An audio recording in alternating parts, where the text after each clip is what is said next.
안녕하세요. 부모교육전문가 장현숙입니다. 여러분들은 아이를 키울 때 가장 중요하게 생각하는 원칙이나 기준이 따로 있으신가요? 원칙이나 기준은 각자 가치관에 따라 다르실 겁니다. 아이에 대한 믿음이 우선되어야 된다고 생각하는 분이 있으시겠죠? 또 아이에 대한 무조건적인 사랑이 우선이어야 된다고 생각하는 분도 있으실 겁니다. 그 외에 또 뭐가 있을까요? 어떤 부모님은 아이의 길을 절대 꺾어서는 안 된다고 생각하시기도 하더라고요.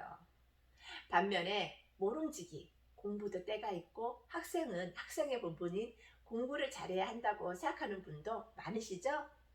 물론 모두 맞는 말입니다. 어느 한 가지 틀린 말이 없네요. 얼만큼 균형을 맞추느냐가 중요하겠지만요. 자녀 양육에 있어 따로 정답이 있는 것은 아닙니다. 한 사람의 손가락도 제각각 크기와 길이가 다르듯이 모두 똑같은 기준과 원칙을 적용할 수는 없기 때문이에요. 자식이 아롱이다롱이라고 큰아이와 작은아이는 기질과 성격도 다르고 엄마와 반응해서 나타나는 행동도 다르죠. 그렇기 때문에 큰아이에게 적용했던 것을 작은아이에게 그대로 적용했을 경우 전혀 다른 결과가 나타나는 것을 경험하셨을 거예요. 그래서 우리들은 자녀를 양육함에 있어 이것이 정답이고 반드시 이렇게 해야 합니다라고 할 수는 없는 노릇이죠. 그렇기 때문에 보다 원론적인 얘기를 할 수밖에 없어요. 오늘은 자녀를 양육하는 데 있어 중요한 원론적인 얘기 중 하나인 일관성에 대한 얘기를 할까 합니다. 이 일관성에 대한 얘기는 자녀 교육에 있어 매우 중요하기 때문에 사례를 중심으로 해서 1회, 그리고 어떻게 하는 것이 일관성 있는 교육인가에 대해서 1회, 이렇게 2회에 걸쳐 다뤄보려고 합니다.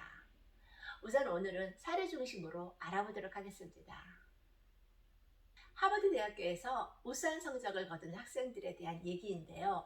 도대체 부모님으로부터 어떤 교육을 받았길래 들어가기도 어려운 하버드 대학에서 성적 우수자가 되었을까요? 기가 솔깃하시죠? 사실 저 역시 솔깃하고 궁금했거든요. 어떻게 자녀를 키워서 하버드대에 보냈는지. 물론 똑같이 했다고 해서 내 아이를 모두 하버드대를 보낼 수는 없을지도 모릅니다. 아까 말씀드렸듯이 같은 원칙을 적용해도 반응에서 나타나는 행동은 모두 제각각 다르니까요. 그래도 일단 한번 알아볼까요? 하버드대에서는 매년 성적이 우수한 학생 2명을 뽑아 평소에 부모에게 어떤 교육을 받고 자랐는지를 조사했습니다. 그래서 자녀 교육의 일관성에 대한 연구 결과를 발표했죠. 조사를 진행하던 어느 해에는 공교롭게도 중국에서 온 남자 유학생 2명이 뽑혔습니다. 조사 결과 그중 한 학생의 집은 부모가 매우 엄격해서 집에는 회초리가 있었고 규칙을 어기면 항상 그에 대해 체벌을 하였습니다. 이와는 반대로 또 다른 성적 우수자인 학생의 경우에는 초등학교 때부터 정해진 시간에 학교 가서 남들과 똑같은 과목 공부하고 남들과 똑같은 규율에 맞춰 남들과 똑같은 규칙적인 학교 생활을 하는 것을 몹시 싫어했습니다. 부모님은 그 아이의 의견을 존중했습니다. 그래서 집에서 홈스쿨링으로 주도적인 공부를 하도록 도왔고 그러다 보니 비교적 자유롭게 자랐습니다. 이런 정반대의 부모 밑에서 교육을 받은 학생이 똑같이 성적 우수자가 된 것에 대한 흥미로운 결과에 교수님은 궁금증을 갖게 되었고 두 학생에게 부모님에 대해 어떤 생각을 가지고 있는지 물었습니다. 의견을 존중받고 자유롭게 자란 학생은 부모님을 매우 존경하고 훌륭하신 분들이며 자신이 나중에 부모가 됐을 때 본인의 부모님처럼 아이들에게 잘할 수 있을지 자신이 없다고 했습니다. 교수님은 그 학생의 대답에 그럴 줄 알았다는 듯이 긍정적인 표정을 지었습니다. 그리고 체벌을 받은 학생에게도 똑같은 질문을 했습니다. 그런데 그 학생 역시 자신은 자신의 부모님을 매우 존경한다고 했습니다. 자신의 부모님은 어렸을 때부터 마땅히 해야 할 일과 하지 말아야 할 일을 구분하여 가르쳤다고 했습니다. 그래서 자신은 자기 관리를 잘할 수 있었고 그 결과 하버드대에 합격을 해서 부모님을 떠나 멀리 하버드대에 와서도 부모님의 가르친 대로 열심히 공부했기 때문에 이런 훌륭한 결과를 얻을 수 있었다고 얘기했습니다. 교수님은 그 학생의 대답이 의외라고 생각했죠. 미국은 체벌에 대해 엄격하기 때문에 체벌을 당했음에도 부모님을 존경한다고 하는 것이 선뜻 이해가 되지 않았던 것이죠. 여러분들의 생각은 어떠세요? 혹시 그 교수님하고 같은 생각하지 않으셨나요? 그래서 체벌을 받을 때 부당하거나 억울하다는 생각을 하지 않았느냐고 다시 한번 물었죠. 하지만 그 학생은 전혀 그렇지 않다고 대답했어요.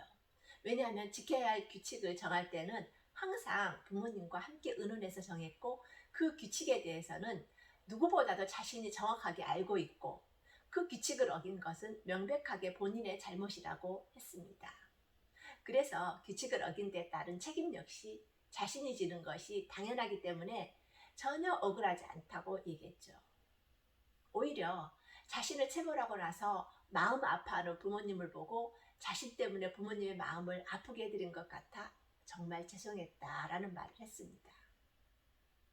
이처럼 두 학생의 부모님은 전혀 다른 방식으로 자녀를 키웠지만 두 학생 모두 자신의 부모를 존경한다고 했습니다. 두 학생의 부모님 모두 자녀에게 존경받을 수 있었던 것은 바로 교육에 대한 일관성이 있었기 때문입니다. 규칙을 어겼을 때는 어김없이 회초리를 들었던 그 부모님이 언뜻 보기에는 냉혹하게 보일지 모르겠으나 이 부모님의 자녀 교육의 핵심 역시 일관성이었습니다. 아이가 똑같은 잘못을 했을 때 어떨 때는 아이를 혼내고 야단치다가 또 상황에 따라 어떨 때는 봐주는 부모님들이 있습니다. 이렇게 비일관적인 태도를 취했을 때 아이는 혼란스러움과 동시에 상황을 예측하고 판단해서 행동할 수 없기 때문에 아이에게는 오히려 독이 될 수 있습니다. 비일관적인 부모 밑에서 자란 학생이 부적응적이고 문제행동을 할 확률이 높다는 연구 결과도 있습니다. 여기에서 일관성에 대한 중요한 개념이 나왔는데요. 바로 일관적인 교육을 했을 때는 아이가 상황에 대한 예측을 하고 대응을 할 수 있다는 것입니다. 예측 가능한 상황에 대한 인식과 그에 따른 판단과 대응 방식, 이것이 일관적인 교육의 핵심입니다. 그렇다면 이렇게나 중요한 자녀 교육의 일관성에 대해 다음 시간에는 좀 더 자세히 조목조목 알아보도록 하겠습니다. 다음 시간에도 기대해 주세요. 감사합니다.